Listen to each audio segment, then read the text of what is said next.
Good news galore for the 49ers, who might return up to 5 defensive starters for this coming showdown against the Indianapolis Colts. I just got off the practice field where the 49ers returned 2 more starters today. One on the offensive side, Spencer Burford, left guard, ankle issues, but he looks to be moving well out on that field. And Jordan Elliott, the defensive tackle who hurt his knee in the locker room before warm-ups of the recent win against the Tennessee Titans. Jordan might be this team's best interior run defender, and following a game of struggles on run defense, I think the 49ers could really use him back. Elliott plus 4 other potential defensive starting caliber players might return for this game against the Colts.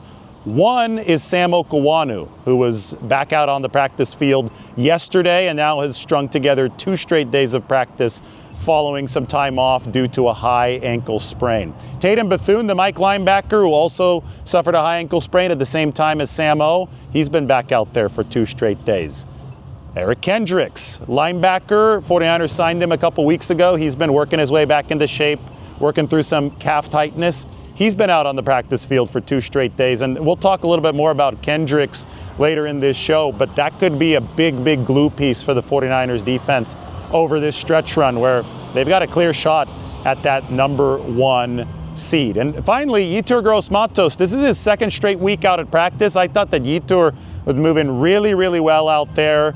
No setbacks as of now. I know that the first time he tried to return back in late October, early November, there was a setback for Yetur Gross-Matos with that hamstring injury, but he could be a force for the 49ers. Their best interior pass rusher at the start of this season, somebody that could also help what was an ailing run defense against Tennessee. Because listen, we know that yesterday was absolute cinema up in the Pacific Northwest. The door opened for the 49ers, over a 20% chance now at the 1 seed.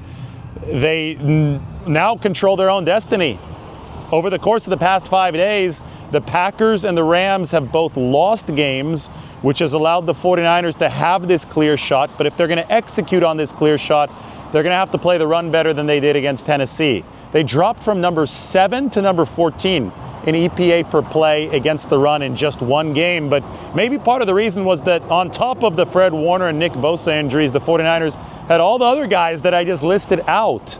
They were down to a defensive skeleton crew against the Tennessee Titans, who had also run the football well the week prior against a very good Cleveland Browns defense. So if there's going to be an uptick, and there already had been an uptick, I think, in weeks before the game against the Tennessee Titans, but if there's going to be a true uptick here entering this much celebrated stretch run, the 49ers are going to need some of these guys back, and it does indeed look like they are on track for that on Monday against the Colts. Because just look at the Colts statistics. They were awesome running the football for the first couple months of the season with Jonathan Taylor, and they had Daniel Jones, their quarterback. Then they had weapons all over the field. We saw over the first 10 games, Jonathan Taylor averaged 6 yards a carry. 6 a carry. I mean, he led the NFL. But that has fallen off to just 3.7 yards per carry ever since week 12. It coincides with Daniel Jones breaking his leg. I know that Jones tried to play through that injury, but then he tore his Achilles.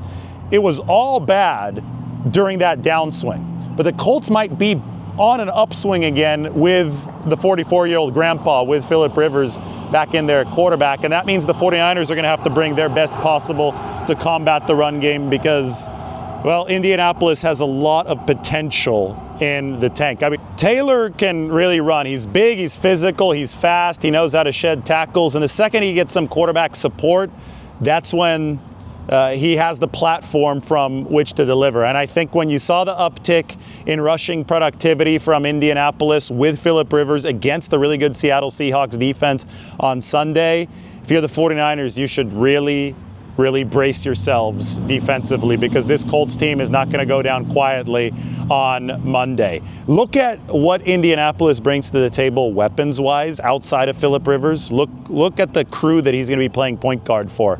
Tyler Warren, great adaptable tight end, can deliver run blocking and he can deliver in the receiving game. Two big receivers, Alec Pierce and Michael Pittman. I mean, the 49ers have built their brand off of physical receiver play to be able to deliver in run blocking. Well, the Colts have that as part of their team. And then obviously an all-around great back in Jonathan Taylor. So Phillip Rivers is in close to an ideal situation, especially since I have a lot of respect for that Indianapolis offensive line. So the 49ers are going to have to man up. We look at, missed tackle numbers. Over the course of the season, the 49ers rank in the top 6, top 7 in missed tackle rate as far as a good ranking. It's a low percentage for San Francisco, but things have gotten worse as of late. They had 15 missed tackles before the bye against Cleveland. I think you could probably chalk that one up to exhaustion, but they still had 11 against the Tennessee Titans. I think that returning these guys, and I mean, we can go through this on a player-by-player basis, but returning these players collectively, if the 49ers can play cohesively as a unit, is what can bring the missed tackle rate down to early season percentages, and that's what can allow this 49ers defense to get back in the top 10 run defense-wise, because a drop from number 7 to number 14 in just one game in run defense EPA, that is a crazy slide. Against the Titans, the 49ers allowed the highest rushing success rate on designed runs of any team in any game this season. 70% of Tennessee's runs were successful when it came to delivering a positive EPA. So that absolutely has to change for the 49ers moving forward. And I think this test against a team that may be passing limited with the Colts, although we don't know for sure, but the Colts definitely kept things underneath against the Seahawks, probably in large part because they feared that pass rush on Sunday. But Phillip Rivers is not a spring chicken, right? He's 44 years old. Against a team like this, San Francisco might be able to gamble a little more heavily against the run with all the pieces that they're getting back, and they can try to restore order in a way that can prove sustainable for the rest of this run, because it's all real now. All the 49ers have to do is win, and they're going to have a shot at winning a Super Bowl without leaving this stadium, without leaving Levi's Stadium. I mean, one win here against Indianapolis on Monday means that the 49ers are 5 wins at Levi's away from a Super Bowl championship, because the Super Bowl itself is here at Levi's. Unbelievable where the 49ers are, considering the fact that they've got a negative yards per play differential, they've got a negative turnover differential. Obviously, all that caused by all the injury losses that they've suffered. They're in the toughest division in football, one of the toughest divisions in history, with both the Rams and the Seahawks at 11 wins. But the 49ers, that win against Seattle in week 1, Brock Purdy to Jake Tonjes, Purdy to Ricky Pearsall right before that. That win combined with the week 5 win behind Mac Jones against LA, combined with a lot of other wins, but those two especially put the 49ers in position to do something remarkable, something absolutely special here in 2025. It's all in front of them, but the run defense has to be a bit better. Good news is they're returning all those guys, and I think some more good news might come on the offensive side of the ball, where the 49ers saw Ricky Pearsall working off on the side today, dealing with the knee, dealing with the ankle issue. I'm guessing that the knee, the PCL, is a bigger deal since that was an aggravation. 49ers have not ruled out Pearsall returning on Monday. They have not expected him to practice this week. They think that rest is a little bit better for that knee.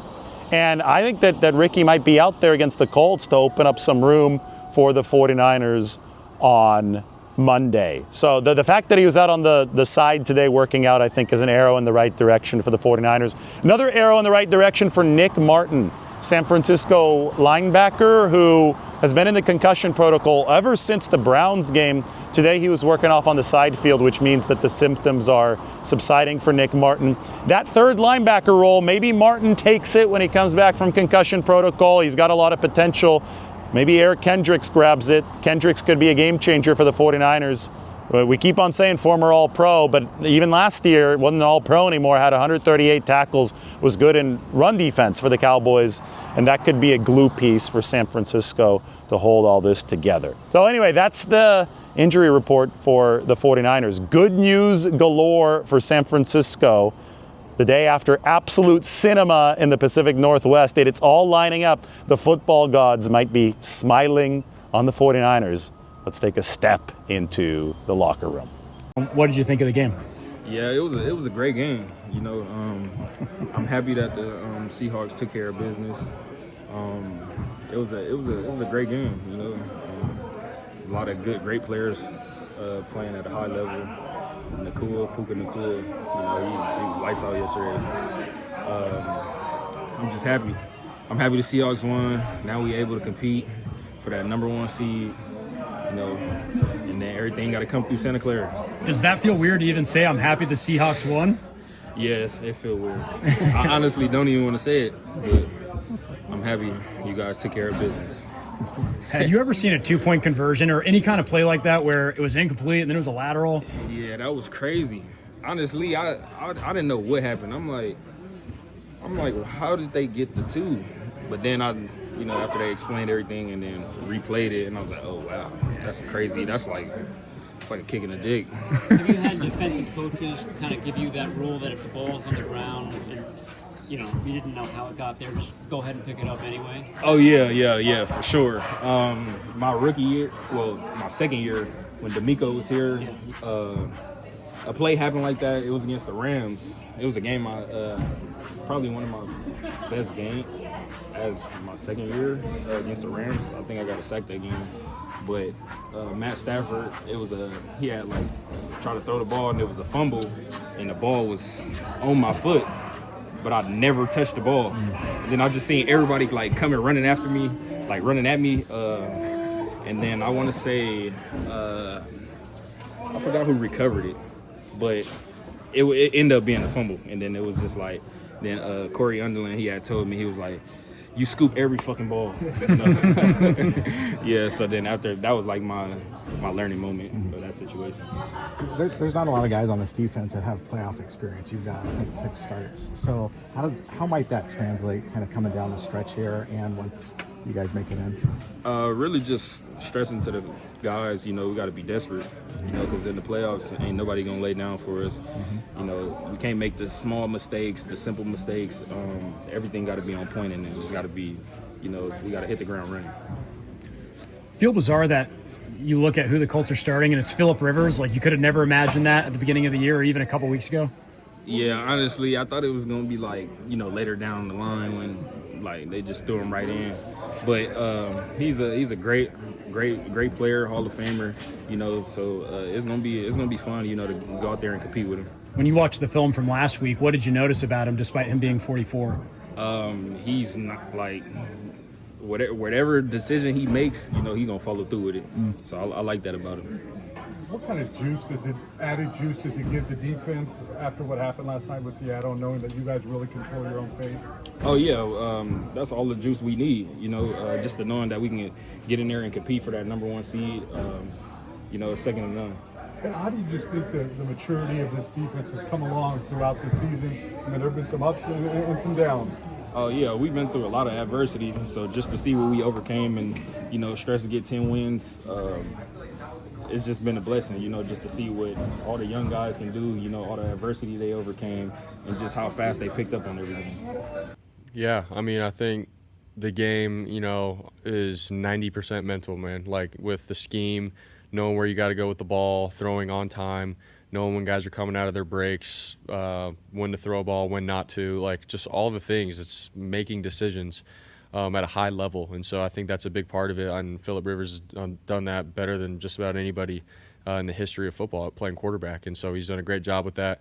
The way he throws the ball obviously isn't, I guess, what other guys have done in the past, but he's a guy that gets it there on time. He understands how to play in rhythm and find ways to win, and he's a competitor. So, obviously you guys all know that it takes so much to be a really good quarterback in the NFL and to be that consistently, and the fact that he's been able to, do that over his career while throwing the way he does, it goes to show you that, dude, it doesn't matter how it looks. It matters at the end of the day. You win, you compete, you throw the ball on time, and you do that over and over and over again. And Phillip's done that.